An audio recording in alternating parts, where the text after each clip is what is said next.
네, 교회를 위한 구약 성경 세 번째 시간, 오늘은 우주와 인류라는 제목으로 이제 말씀을 같이 나누도록 하겠습니다. 네, 먼저 우리 창세기 1장 27절, 28절 말씀 같이 보도록 하겠습니다. 우리 말씀을 한 목소리로 같이 읽겠습니다. 시작.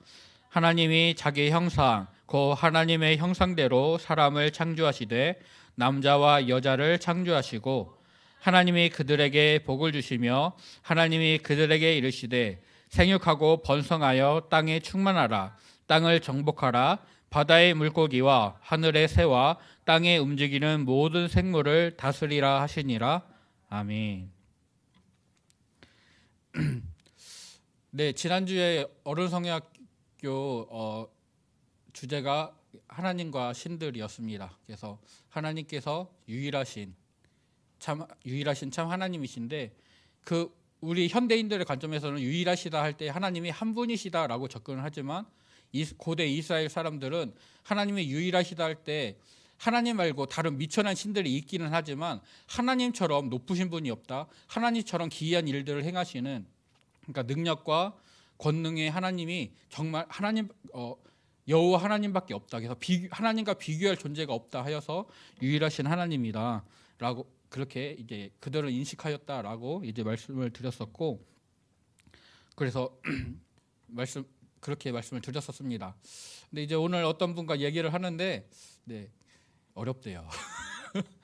그래서 오늘 주제가 뭡니까? 라고 물어보시더라고요. 그래서 오늘은 우주와 인류입니다 했더니 그분이 동공이 흔들리는 그런 것들을 보았습니다. 네, 이 강의를 준비하면서 그 책은 쉽게 잘 읽히는데 이것들을 정리하려고 하니까 저도 잘 안 되더라고요. 혹시나 이제 이 시간이 끝나고 나서 잘 이해가 안 된다 하시는 분들은 연락을 주시면 제가 책을 제공해드리고 또 다른 요약분들을 드릴 수 있도록 하겠습니다. 네, 그래도 강의안이나 이런 것들이 있으니까 좀 잘 따라와 주시면 따라와 주시길 바랍니다. 네, 이제 우주의 창조 그리고 인류가 어떤 존재인지 오늘 그것들을 살펴보게 될 텐데요. 우리들의 관점에서 우주의 창조다라고 하게 되면은 이제 이 창조라는 것은 물질계에 속한 행위로 우리를 인식을 하게 됩니다. 그래서 이전에 존재하지 않던 어떤 물질이 존재하게 되는 것을 우리는 창조라고 여기게 되죠. 그래서 창조주라는 어떤 존재는 이전에 존재하지 않던 것들을 존재하게 하는 그런 존재가 바로 창조주다라고 인식을 하게 되고, 이 창조는 일회적인 활동이 됩니다. 왜냐하면 한번 존재하게 된 것은 그것이 죽어서 없어질 때까지, 아니면 닳아서 없어질 때까지 그것이 계속해서 있기 때문입니다. 그래서 이 존재라는 것은 물질적인 차원에서 어떻게 존재하는지 이것으로 이제 정의를 내리게 되고요.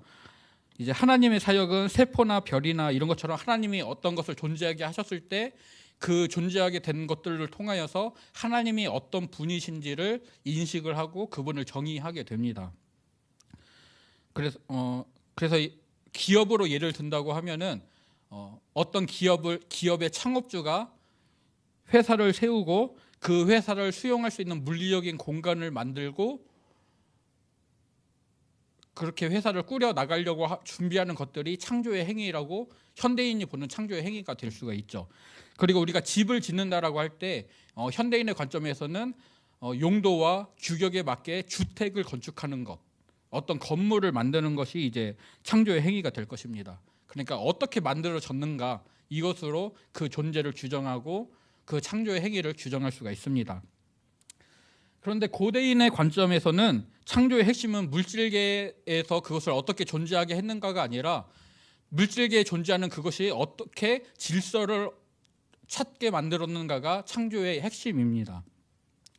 즉 창조주는 우주에 질서를 부여하고 그 부여한 질서가 계속해서 보존되고 유지되도록 그것을 붙잡고 계속해서 일하는 존재가 창조주인 것이죠. 그래서 존재는 그 질서 잡힌 체계 안에서 역할과 기능을 어떻게 하느냐에 따라서 그것이 어떤 존재인지가 규정이 됩니다. 그러니까 현대인의 관점에서는 기업을 만든 창업주가 창조주라고 할 수 있다면은 고대인의 관점에서는 창업주의 뒤를 이어서 최고 경영자에 오른 사람들 또한 창조주라고 인식을 하게 됩니다. 왜냐하면은 그 최고 경영자들도 자신의 판단과 어떤 그런 계획들 아래서 회사를 재편하기도 하고 새로운 사람들을 끌어들여서 그 회사를 확장하기도 하고 하는 그런 일들을 하니까요. 그러니까 회사의 질서를 유지하고 그것들을 더 확대해 나간다는 개념에서 이제 최고 경영자들도, 창업자의 뒤를 잇는 최고 경영자들도 이제 창조주다라고 인식을 할 수가 있습니다. 또 집을 짓는다라는 개념으로 보게 되면은 현대인들은 주택을 건축했을 때 그것이 집을 지었다라고 말을 하지만 고대인들의 관점에서는 이제 건축된 집 안에 입주하게 된 사람이 가구를 배치하고 짐을 정리하여서 그 집에 어떤 질서를 부여하는가, 그 집을 어떻게 꾸려 나가는가, 즉 집이 어떻게 만들어졌는가가 아니라 그 집이 왜 그렇게 만들어졌을까, 또 그 집에서 어떻게 살아갈까 하는 것이 고대인의 관점에서 창조라고 할 수가 있습니다. 그래서 이 창조와 존재는 물질적인 차원이 아니라 영적인 차원에서 그 의미를 발견하게 되고요. 질서를 가져다 주는 것, 그리고 질서를 계속해서 유지해 나가는 것이 창조주의 주된 귀한 사역이 됩니다. 그래서 신들은 이 질서를 능동적으로 적용하기 위하여서 매 순간 자기의 일들을 해야만 했습니다. 특별히 이집트 사람들은 이제 태양이 떠 있을 때는 이제 질서 있다라고 생각을 하였고, 태양이 지고 난 어둠일 때는 질서가 없다라고 생각을 하여서 이제 세상은 질서와 비질서를 계속해서 반복하고, 이제 질서를 담당하는 신들이 창조의 행위를 계속함으로써 이제 매일 아침마다 이제 창조가 시작이 된다라고 이해를 했었습니다. 또 바벨론의 창세 신화 같은 경우는 이제 우주를 구성하는 기본 요소들, 그러니까 뭐 시간이나 어떤 공간, 이 땅 같은 것들은 이미 존재하고 있었고, 그 가운데 신들이 이것들의 질서를 부여하였다, 그래서 창조를 했다라고 이제 얘기를 하지만 하나님께서 창조를 시작하실 때 이제 빛이 있으라 하셨고 그 빛을 낮이라 부르시고 빛이 없는 상태를 밤이라 부르심으로써 시간을 먼저 창조하시고 그 다음에 공간을 창조하시는 그런 것들을 통해서 우주를 구성하는 기본 요소도 하나님으로부터 시작이 되었다. 그래서 이스라엘 사람들은 이제 존재하던 것에 질서를 부여하시는 존재만으로 하나님을 인식한 것이 아니라 모든 것을 시작하시고 또 그것들의 질서를 부여하시고 그 질서를 유지하고 보존하기 위해서 자기들 택하여 부르신 존재로서 창조주 하나님을 인정을 했었습니다. 그래서 이것을 좀 정리를 해보자면은 하나님께서는 우주의 질서를 부여하심으로써 특별 이제 고대인들이 생각했던 창조를 수행을 하시는데요. 이제 다른 신들은 자기를 위해서 질서를 부여하고 인간은 신의 필요를 위해서 존재하는 존재로 이제 인식을 하였지만 하나님께서는 사람들을 섬길 수 있도록 우주를 조성하시고 그것들을 창조를 하셨습니다. 그리고 우주를 시작하시고 그리고 그것들의 질서를 부여하시고 그 질서를 유지하시는 그런 존재로 인식이 되었습니다. 이제 또 창조 후에 하나님이 안식하시는 것은 이 땅에 하나님이 거하실 거룩한 처소를 만들고 그 안에서 자기가 택하신 백성들과 함께 임재하시는 것, 그들과 함께 하시기 위하여서 안식을 하시고 그곳에서 안식하시는 처소에서 하나님이 임재하시고 그곳에서 백성들을 다스리시는 그렇게 이제 그러니까 창조한 신이 자신의 힘을 다하여서 이제 안식을 취한다 이런 개념이 아니라 자기 백성들과 함께 하시기 위하여서 그들과 교제하시기 위하여서 안식을 취하시는, 그래서 그 안식은 백성들 가운데 거주하시는 것으로서 드러나는 것으로 구약 성경은 우리에게 말을 해주고 있습니다. 그렇다면 이 하나님의 창조 행위에서 가장 아름다운 것이 이제 사람이라고 정의를 할 수가 있는데요. 그러면 이 사람의 역할과 기여는 무엇인가라고 할 때 이것은 하나님의 형상이라는 단어로 이제 표현을 할 수가 있을 것 같습니다. 이제 고대 근동에서 이제 신의 형상에 대해서 고대 근동에서 어떤 개념들을 가지고 있었냐를 보게 되면은 먼저 신의 임재를 현시하기 위해서 제작된 신의 형상, 즉 우상이라는 표현으로 신의 형상을 담은 것이다라고 이제 인식을 하였었고요. 또 다른 두 번째로는 사람들 사이에서 발견할 수 있는 신의 형상, 대부분은 이제 왕이 그런 신의 형상이라고 이제 인식을 하였었는데 그렇게 개념을 잡고 있습니다. 또 이제 왕들의 모습을 표현하는 왕의 형상, 여러 가지 부조나 동상이나 이런 것들로 표현된 왕의 형상으로서 이제 이 형상이라는 개념을 이해를 했었습니다. 이제 신의 형상, 우상을 말할 때는 이 우상은 지상에서 신의 임재와 만나게 해주는 수단이 됩니다. 즉 형상을 통해서 신이 이 땅에 임재하게 되고 자기 백성들과 교제하게 되고 그리고 백성들이 신에게 바치는 경배들을 받아서 신에게 전달해주는, 그러니까 신과 인간을 중재해주는 역할을 하게 되는 것이죠. 그래서 또 신이 지상에서 일을 할 수 있는, 자신의 영향력을 내보일 수 있는 그런 수단 중에 하나로 인식을 했었습니다. 또 이제 사람들 사이에서 발견되는 신의 형상, 이제 왕이 그 역할들을 감당했었는데요. 이제 왕은 신적 후견인을 통해서 후원을 받고 지상에서 그 신을 대리하는 존재가 되었습니다. 이론적으로는 왕도 신이 되어서 이제 자신의 역할을 감당하게 되는 것이죠. 그래서 이제 왕을 신의 계약자나 아니면 신의 아들로 표현을 했었습니다. 이집트의 왕을 이제 파라오라고 하잖아요. 그것이 태양신 라의 아들, 그래서 파라오라고 하게 되는데, 그래서 이제 이집트의 왕도 이집트에서 최고 신이었던 태양신 라의 아들로, 신의 아들로, 그리고 신과 동등한 존재로 인식을 했었습니다. 그래서 신은 왕과 이제 동일시가 되는 것이죠. 또 이제 왕의 형상이라고 이제 형상으로 인식을 할 때에는 이제 왕이 자신이 직접적으로 다스리는 그 도시나 나라 외에 자신의 영향력이 미치는, 그러니까 자신에게 속한 국가라든지 아니면 다른 도시에 왕의 형상을 만들어 놨을 때는 그 형상을 통해서 왕이 이 자리에 직접 있지는 않지만 그 형상을 통해서 왕이 우리와 함께 한다라고 사람들이 인식을 했다고 합니다. 그러니까 그 형상을 보면서 왕이 우리 여기에 함께 있는구나라고 인식을 했던 것처럼 고대 근동에서는 이런 형상들을 가지고 신이 우리와 함께하고 있다, 그리고 신의 대리인이 왕이 우리와 함께하고 있다, 이런 개념으로 이해를 했었습니다. 그래서 이 형상은 신을 대신하는 것, 그리고 인간들을 대표하는 것, 그리고 신과 인간 사이를 중재하는 것, 그리고 신이 인간에게 부여한 어떤 신분, 그리고 신이 인간과 동일시하는 어떤 그런 이미지들을 제공을 하고 있습니다. 그리고 왕과 신이 동일시되는 것은 신과 같은 품성이라든지 그런 것들을 갖는 것이 아니라 신과 같은 신분에 진입을 하게 되는 것으로서 인식을 하였습니다. 그러니까 그는 사람이지만, 똑같은 사람이지만 신이 그를 택하고 왕으로 세움으로써 이제 신과 같은 지위에 들어가게 되는 것이죠. 그래서 이제 신에게 선택이 받았을 때, 그리고 신과 연결이 됐을 때 보통의 사람과는 다른 존재로서, 그러니까 한 차원 높은 보다 격이 높아진 그런 존재로 인식을 하였습니다. 그리고 신의 우상들은 중재적인 기능을 수행을 하도록, 그러니까 신이 인간들에게 어떤 힘을 내보이고 그 인간들에게 어떤 신의 역할들을 해주는 것들을 위하여서 그 형상들을 바꾸기도 하였었습니다. 하지만 이것이 신의 물리적인 외형을 보여주는 것은 아니었는데요. 출애굽기 32장을 보게 되면은 모세가 시내산에 올라가서 하나님께 말씀을 들으면서 두 돌판의 계명들을 받게 될 때 이스라엘 백성들은 모세가 40여일 동안 내려오지 않으니까 아론에게 우리를 인도할 신을 만들어 달라고 말을 합니다.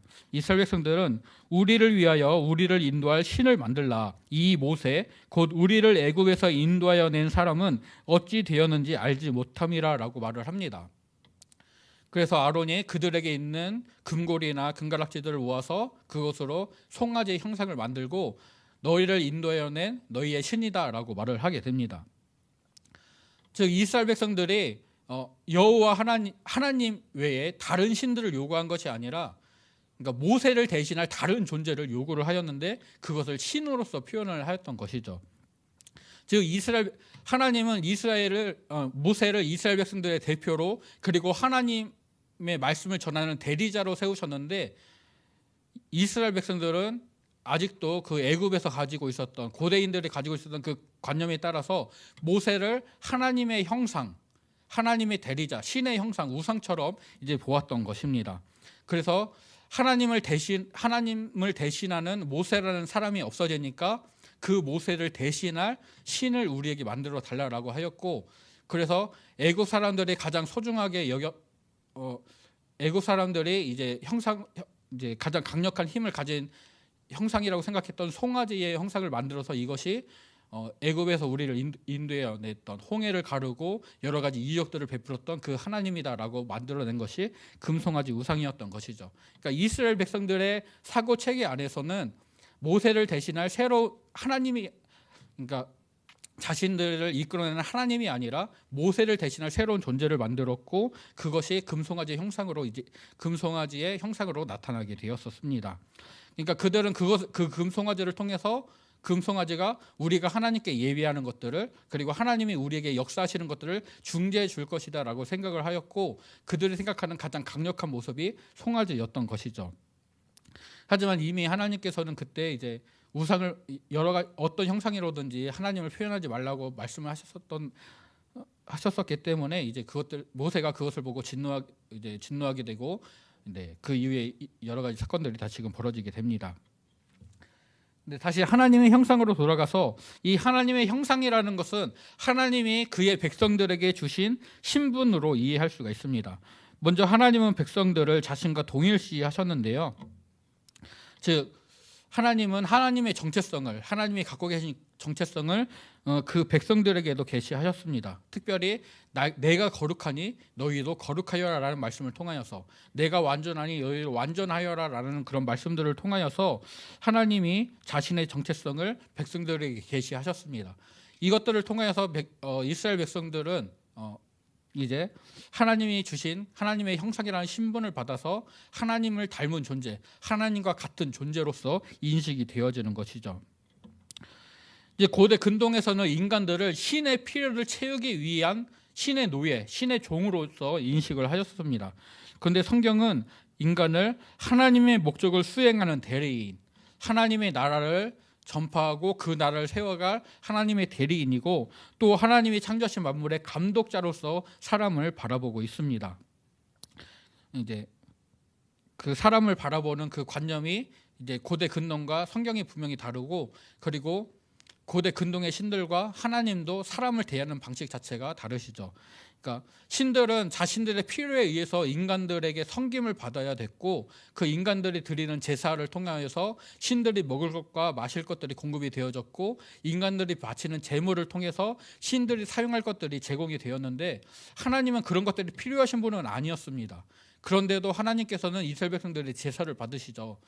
이스라엘 백성들도 자신들이 드리는 제사를 통하여서 하나님의 필요를 채우기 위하여서 그 제사를 드리는 것이 아니라, 이 제사를 통하여서 우리가 하나님을 믿습니다, 하나님만을 섬깁니다라는 것을 표현하기 위해서 이스라엘 백성들이 제사를 드렸고, 그 제사를 통해서 하나님이 이스라엘 나라를 보존하시고 이제 보호하시고 보존하신다라는 그런 개념들은 가지고 있었습니다.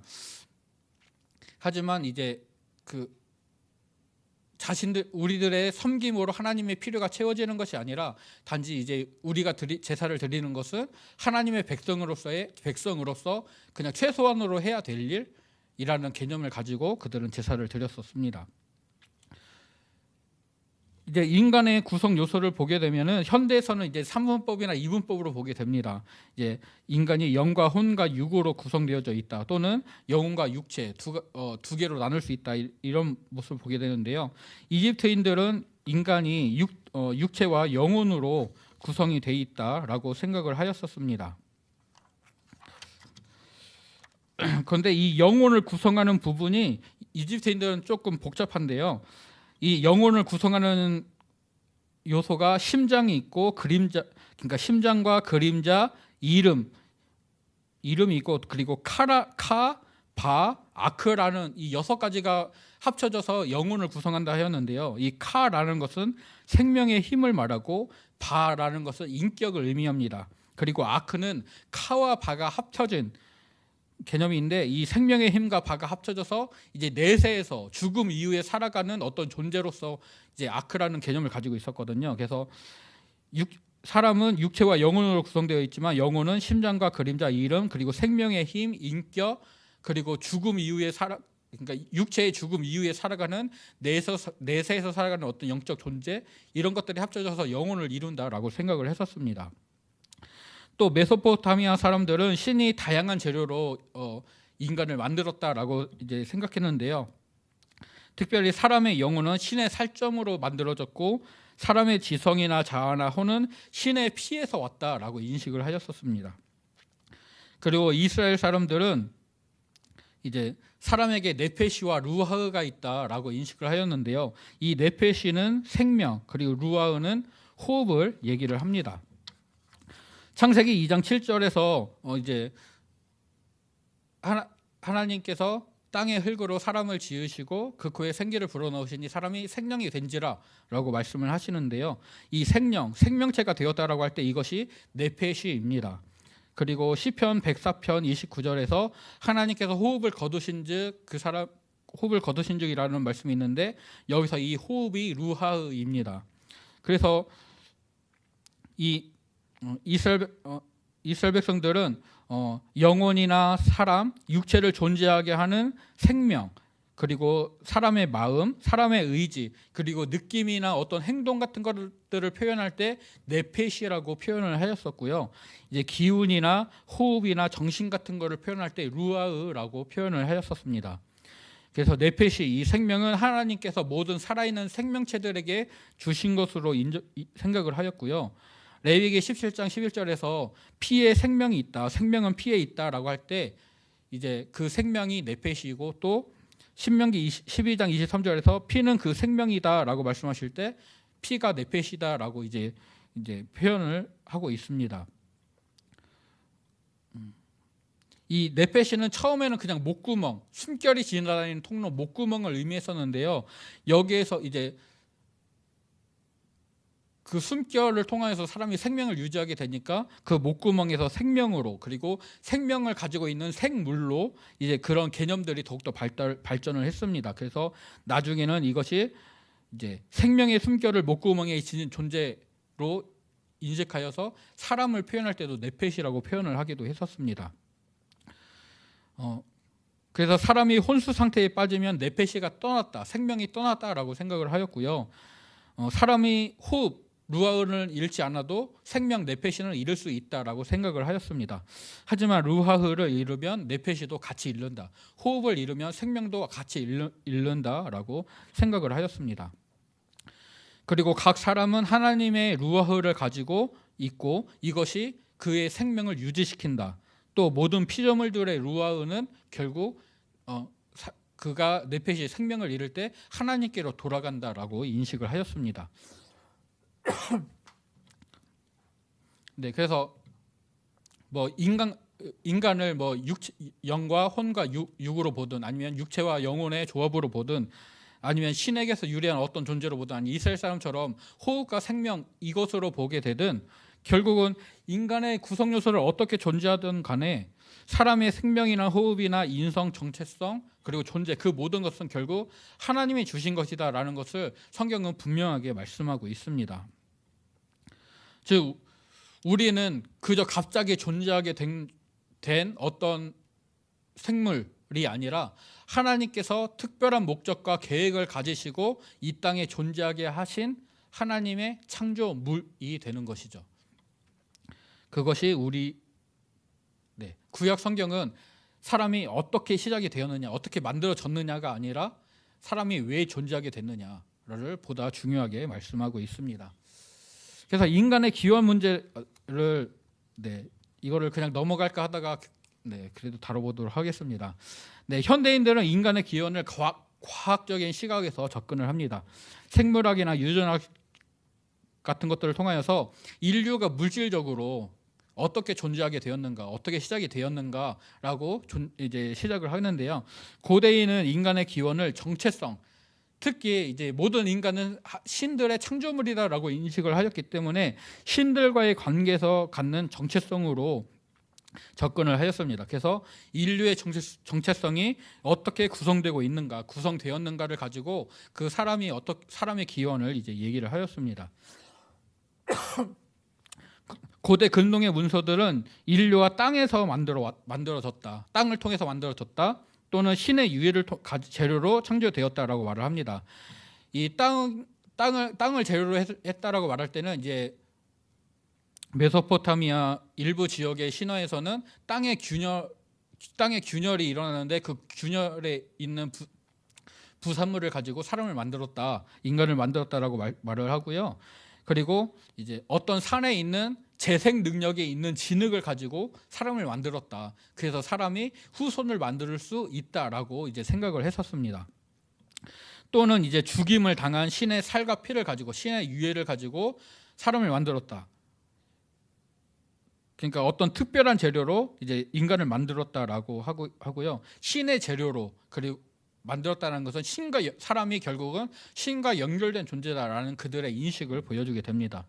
또 사람은 개별적인 사람, 그러니까 저나 아니면 그러니까 저 강충성 아니면 저 뒤에 계신 최윤서 목사님, 이렇게 어떤 개개인으로서 사람이 존재하는 것이 아니라 집합적인 군중으로서 이제 공동체로서 사람들이 창조가 되었다. 공동체로 이제 집합적인 군중으로 창조가 되었다라고 이제 인식을 합니다. 그런데 이제 성경은 이렇게 말씀하죠. 여호와 하나님이 땅의 흙으로 사람을 지으시고 생기를 그 코에 불어넣으시니 사람이 생명이 되니라. 예. 여기서 땅의 흙이라는 것은 영어 성경을 보게 되면 더스트, 먼지입니다. 그래서 다른 어떤 성경은 티끌이라고 번역을 하기도 하는데요. 사람이 땅의 흙, 티끌이나 먼지를 재료로서 창조가 되었고 여기에 하나님의 호흡이 주입되었다. 그래서 사람이 생명체가 되었다라고 이제 말씀을 하고 있습니다. 이 말씀에는 어떤 신적인 요소, 그러니까 신의 살이나 피도 그리고 특별한 재료가 아니라, 그러니까 재생하는 진흙이나 이런 특별한 재료도 아니고 신과 연결된 어떤 것도 없는 그냥 땅의 먼지로부터 사람이 만들어졌다라고 이제 말씀을 하고 있습니다. 먼지로 물건을 만들기가 쉬울까요? 진흙으로 물건을 만들기가 쉬울까요? 예, 당연히 진흙으로 만들기가 쉽겠죠. 네. 그러니까 그래서 이 먼지가 무엇이냐라고 이제 하게 될 때 창세기 3장 19절은 너는 흙이니 흙으로 돌아갈 것이다라고 말씀을 하시는데요. 이 먼지라는 것은 바람에 흩날려서 없어져 버리는 그런 것입니다. 즉, 이 먼지라는 것은 이제 죽음과 연결되는 것으로서 이제 고대인들은 인식을 했다고 이제 이 학자는 말을 하는데요. 그래서 사람은 결국 죽을 수밖에 없는 존재이다. 죽음을 피할 수 없는 존재이다. 그래서 하나님께서 그것을 인식시키시기 위하여서 땅의 흙, 그러니까 먼지, 티끌로 사람을 만드셨다. 그런데 그 먼지 같은 사람에게, 먼지로 만들어진 죽을 수밖에 없는 존재에게 하나님의 호흡, 루아흐가 주입됨으로 그가 살아있는 생명체가 되었다. 즉 하나님을 떠나서는 그가 생명을 유지할 수 없다. 그러니까 하나님과 떨어져서는 절대로 살 수 없는 존재, 하나님을 통해서만 존재할 수 있는 그런 존재로 사람을 인식하고 있습니다. 이제 위경인 에녹 이서에서는 아담의 몸이 7가지 재료로 만들어졌다고 합니다. 몸은 땅에서 왔고, 피는 이슬과 태양에서 왔고, 그의 눈은 바다에서 왔고, 그의 뼈는 돌들에게서 왔고, 그의 이성은 천사와 구름을 통해서 왔고, 그의 혈관과 머리카락은 들풀을 통해서 왔고, 그의 영혼은 하나님의 영과 바람을 통해서 왔다라고 이제 인식을 한다. 위경 에녹 이서는 밝히고 있다고 하고요.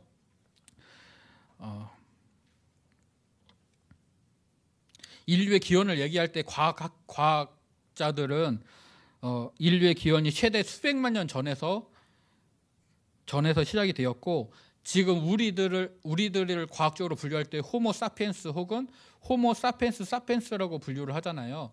네. 좀 더 익숙한 단어라면 호모 사피엔스는 네안데르탈인, 그리고 호모 사피엔스 사피엔스는 크로마뇽인입니다. 호모 사피엔스 사피엔스는 약 35,000에서 4만 년 전에, 그리고 호모 사피엔스는 약 20만 년 전에 이제 출현을 하였다라고 이제 과학적으로 이제 제가 중학교 때 배웠던 기억이 납니다. 이제 그런데 현재 인류의 어떤 유전자 풀, 그러니까 생물 집단 속에 있는 유전자의 정보의 총량을 고려할 때 현생 인류의 조상은 1만 명 정도가 동시에 공동체로 출현하지 않으면은 지금의 어떤 유전자 정보를 구성할 수 없다. 그러니까 과학자들이 얘기하는 거는 성경에서 하나님이 아담과 하와를 창조하셨다라고 말씀을 하시는데, 그렇게 개인을 만들어서는 지금의 어떤 인류의 어떤 그런 유전자 정보라든지 이런 것들을 이룰 수가 없다. 1만여 명 정도의 공동체 대량의 사람들이 이제 출현을 해야지만 지금의 유전자 정보를 이제 만들 수 있다라고 주장을 한다고 합니다. 그래서 이 아담을 어떻게 볼 것인가를 이제 주장하는, 어떻게 볼 것인가라는 시각을 제공하는 여러 가지 책들이 있는데요. 아담 타락 원죄라는 책은 이제 창세기의 인류 창조 기사를 문자적으로 믿는데, 첫 아담은 약 18만 년 전에 등장을 하였다라고 이제 주장을 합니다. 또 인간의 타락과 진화라는 책에서는 창세기 1장부터 3장까지 등장하는 이제 아담으로 표현되는 존재는 개인이 아니라 이제 인류 집단, 그러니까 하나님이 사람을 만드셨는데 그 사람이 개인을 만드신 것이 아니라, 그러니까 생물들, 여러 가지 바다의 생물들과 땅의 짐승들을 만드셨던 것처럼 사람들, 인류를 만드신 것을 아담을 만드셨다라고 표현을 한다라고 간주를 합니다. 이제 제가 이제 주로 이제 강의를 준비하기 위해서 보는 이 책을 쓴 월터라는 저자는, 그가 아담과 하와의 잃어버린 세계라는 책에서 이제 주장을 하는 건데요. 창세기 1장의 아담은 집단적인 인류를 의미한다고 합니다. 그러니까 하나님이 사람을 만드실 때 남자와 여자를 창조하셨다라고 표현되는 창세기 1장에서 표현되는 그 사람은 어떤 아담이라는 개인이 아니라, 그러니까 사람이라는 종을 만드셨다. 그러니까 집합적인 인류를 말하고, 그 이후에 2장과 3장에서 이제 표현되는 아담은 하나님께서 선택하셔서 에덴 동산에서 거하게 하신 이제 사람이다라고 인식을 합니다. 이제 다음 주나 다다음 주에 이제 다루게 될 텐데요. 이제 이 학자는 에덴 동산을 하나님이 이 땅에 임재하시기 위해서 택하신 장소, 즉 하나님이 임재하시기로 선택하신 장소, 하나님을 예배하는 그런 성전의 개념으로 이해를 하고 있고요. 그리고 아담과 하와는 하나님을 섬기는 역할을 맡은 제사장적인 존재로서 인식을 하고 있습니다. 그러니까 하나님께서 사람이라는 인류 집단을 만드셨고, 그 가운데 이제 아담과 하와 어떤 개개인을 택하셔서 하나님이 임재하시기로 이제 예정하신 그 땅에, 그 에덴 동산이라는 곳에 그들을 거하시게 하시면서 하나님이 이제 경작하게 하시는 그런 표현들을 통해서 하나님을 섬기는 일을 맡은 존재로서 아담과 하와를 인식을 하고 있습니다. 근데 여기에서 중요한 것은, 고대 근동은 인간을 신의 특별한 재료, 그러니까 재생하는 진흙이라든지 아니면 신의 유해로 창조한 존재, 그래서 신과 연결된 존재로 인식을 하는 반면에, 구약 성경은 인간을 먼지, 그러니까 죽음을 맞이할 수밖에 없는 존재에서 온 그런 것으로 인식을 하지만, 하나님이 재료로서 하나님이 그를 창조하셨고 하나님이 호흡을 주셨기 때문에 그가 생명을 누리는 생명체가 되었다라고 이제 인식을 하고 있습니다.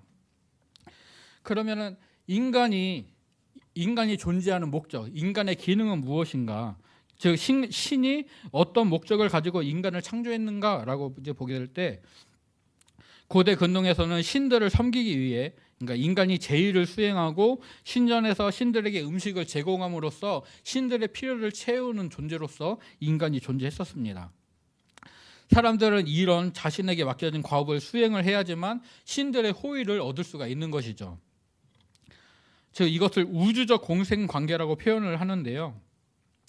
인류는 신들을 섬길 책임이 있고 신들은 인간들의 섬김을 대가로 그 인간들을 돌봐야 될 책임이 있습니다. 이렇게 인식을 하였고요. 이스라엘도 이런 세계관을 일부분은 공유를 했습니다. 하나님께 드려지는 제사나 제물들을 통해서 이제 우주가 하나님의 통치를 따라 질서 있게 운영이 된다라고 인식은 하였지만, 그러나 하나님께 부족한 것이 있는 것, 하나님께는 부족함이 없죠. 하나님은 섬김 받으실 필요는 없는 존재로서 인식을 하였습니다. 즉 이스라엘의 제사 제도는 그러니까 고대 근동의 사람들이 그 제사를 통해서 신들의 호의를 얻고 내가 잘 살아야겠다 이런 개념이라면은, 이스라엘의 제사 제도는 이 제사를 통하여서 하나님이 우리와 함께 하신다. 하나님이 우리에게 임재하신다. 그래서 그 제사를 드릴 때에 그들의 죄악을 대신해서 제물을 죽이고 그것들을 드리는 것들을 통하여서 우리가 거룩하신 하나님을 닮아가는, 그래서 하나님 앞에서 죄악을 없애버리고 하나님 앞에 이제 죄가 없는 존재로 나아갑니다. 우리와 함께해 주십시오라는 하나님의 임재를 간구하는 그런 것으로서 이제 제사를 드리게 되는 것이죠.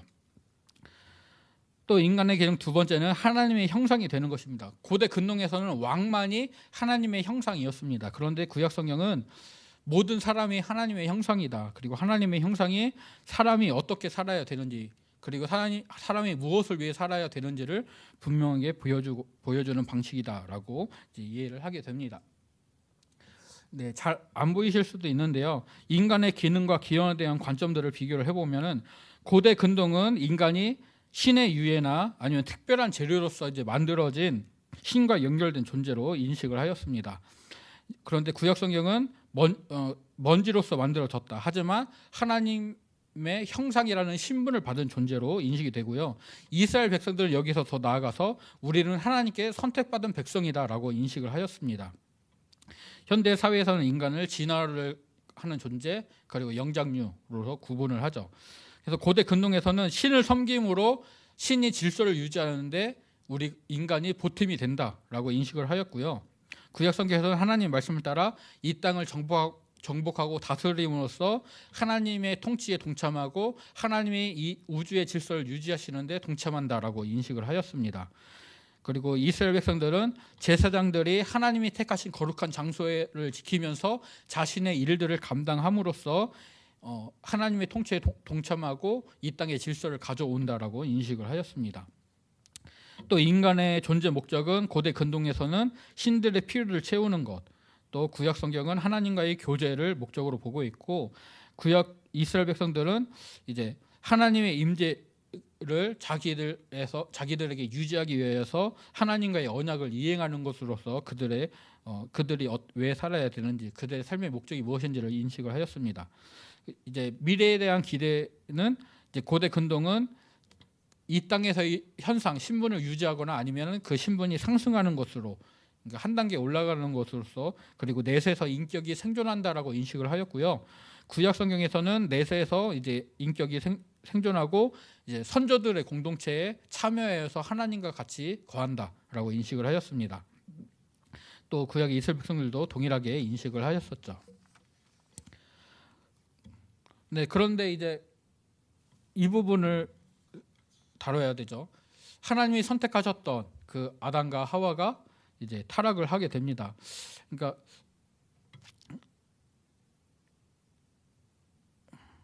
이 타락이라는 용어는 사실 위경인 에스라 사서에서 아담이여 당신은 무슨 일을 행한 것입니까? 비록 죄를 지은 것은 당신이지만 타락은 당신 혼자만의 것이 아니라 당신의 후손이 우리 모두의 것입니다 라는 말에서 이 타락이라는 용어가 왔다고 합니다. 보통은 죄에 빠짐, 이제 불순종, 이제 그렇게 표현을 하게 되죠.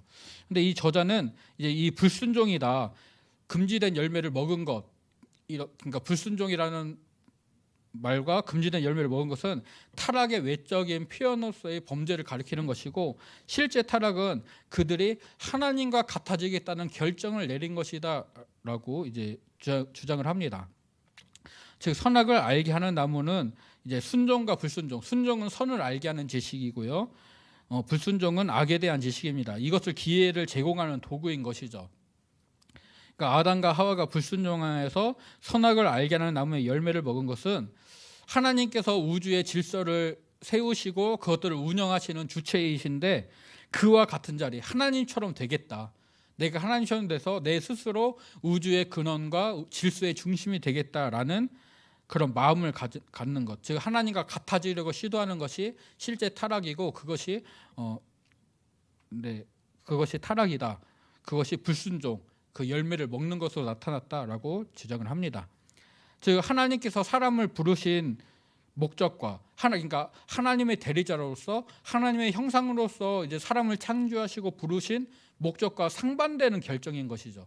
하나님께서는 하나님을 대리하는 존재로, 그리고 이제 하나님이 창조하신 것들의 대표로서 사람을 창조하시고 그것들을 하나님의 명령을 받아 다스림으로써 하나님의 통치에 사람들이 동참해야 되는 것인데, 하나님 필요 없어요, 내가 알아서 할게요 라고 사람이 이제 하나님을 제끼고 자기가 그 자리에 앉으려고 한 것이죠. 그래서 하나님처럼 되고자 했던 그 욕심, 그 탐심이 이제 타락의 시작이다라고 얘기를 하고 있습니다. 그런데 사람이 스스로 지혜의 중심이 되겠다, 우주의 질서의 중심이 되겠다라고 했던 그런 행동들은 결국 무질서를 가져오게 됩니다. 하나님의 목적과는 다르게 자신의 뜻대로 살려고 했던 삶은 오히려 하나님이 창조하셨던 그 아름다웠던 창조 세계를 망치고 그 하나님의 창조 세계에서 쫓겨나게 되는, 그래서 하나님의 임재를 겪고 있던 에덴 동산에서 쫓겨나서 하나님과 떨어진, 하나님과 분리된 존재가 되는 것이 바로 타락, 하나님에게서 떨어지게 되는 것이죠. 그래서 하나님께서 특별한 목적을 가지고 사람들을 만드셨는데 그 사람이 하나님과 같아지고자 했던 욕심 때문에 그 하나님의 창조 세계에서 떨어져 나오게 되었습니다. 그래서 이것들을 정리를 하면은 고대 세계의 창조는 질서 체계를 만들고 그것을 보존하고 유지하는 것, 이것을 창조라고 보았고 그 창조의 중요한 행위라고 인식을 하였습니다. 이제 고대 근동의 신들은 이미 존재하던 어떤 것들에 질서를 부여하는 것으로서 그들의 창조를 수행하였지만 이스라엘 백성들은 하나님이 그것들을 만드시고 그것들의 질서를 부여하시고 그것들을 통치하신다. 그래서 하나님은 창조자다라고 인식을 하였습니다. 그래서 기업의 창업주와 최고 경영자들, 또 주택 건축자와 그 주택에 입주하는 사람들의 예를 통하여서 이것들을 말씀을 드렸죠. 인간이 어떻게 구성되었든 그의 생명이나 호흡이나 인격, 정체성, 존재 모든 것은 하나님으로부터 부여받은 것이다 라는 것을 구약 성경 분명히 말씀해주고 있습니다. 또 사람은 먼지에서 온 죽을 존재입니다. 죽을 수밖에 없는 존재이죠. 단 그에게 하나님의 호흡, 루하가 주어졌을 때 그는 생명체, 살아있는 존재가 됩니다. 하나님과 떨어져서는, 하나님과 분리되어서는 절대로 살 수가 없는 존재이죠. 또 사람에게는 하나님의 형상이라는 신분이 주어졌고요. 하나님은 인간을 하나님을 섬길 노예가 아니라 하나님의 대리자로 부르셨습니다. 이 말씀들을 놓고 보면은 사람은 먼지에서 온 죽음을 피할 수 없는 존재입니다. 그런데 하나님의 형상을 그들이 부여받음으로, 하나님의 호흡을 부여받음으로 그들이 먼지를 초월하는 하나님의 형상, 하나님의 대리자, 하나님의 동역자라는 신분을 얻게 되는 것이죠. 이스라엘 백성들도 그들이 받은 언약으로 말미암아 하나님의 백성이라는 특별한 신분을 부여받고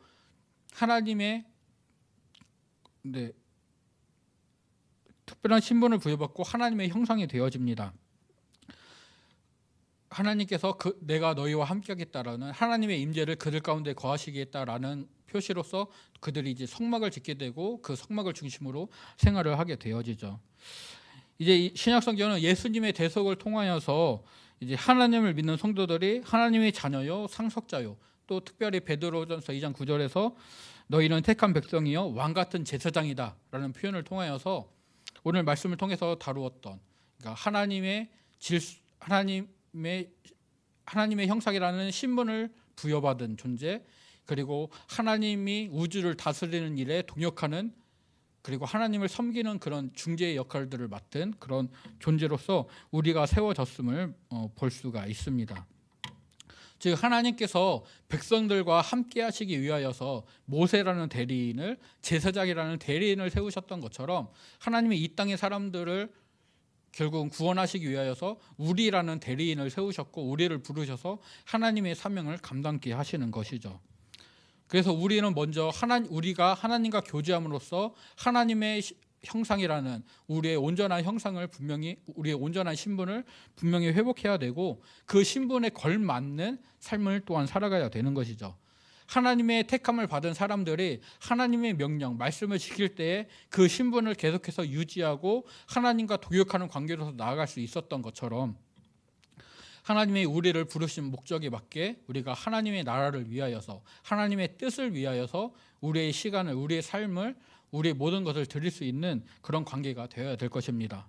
하나님께서 아담을 하나님의 대리자로 만드셨고 하나님을 섬기는 존재로 만드셨는데 그가 하나님처럼 되겠다는 욕심을 갖게 될 때에 하나님과 끊어진 존재가 되었습니다. 하나님과 교제하지 못하는 존재, 하나님의 임재에서 떨어진 존재가 되었죠. 이제 후에 하나님께서 아브라함을 택하여 부르심으로 이제 백성들과 하나님이 택하시는 하나님의 사람들과 하나님과의 교제가 다시 시작되는 그 연결점이 다시 시작되는 것을 볼 수가 있습니다. 이제 구약 성경에서는 이스라엘 백성들, 아브라함의 후손이었던 이스라엘 백성들을 통해서 나는 너희의 하나님이 되겠고 너희는 나의 백성이 되겠다라는 그런 언약 관계가 형성이 되었다면 이제 오늘을 살아가는 우리들에게는 예수 그리스도의 대속을 통하여서 우리가 하나님의 자녀, 하나님의 백성이 되었고 하나님이 우리의 아버지, 유일하신 참 하나님이 되시는 것이죠.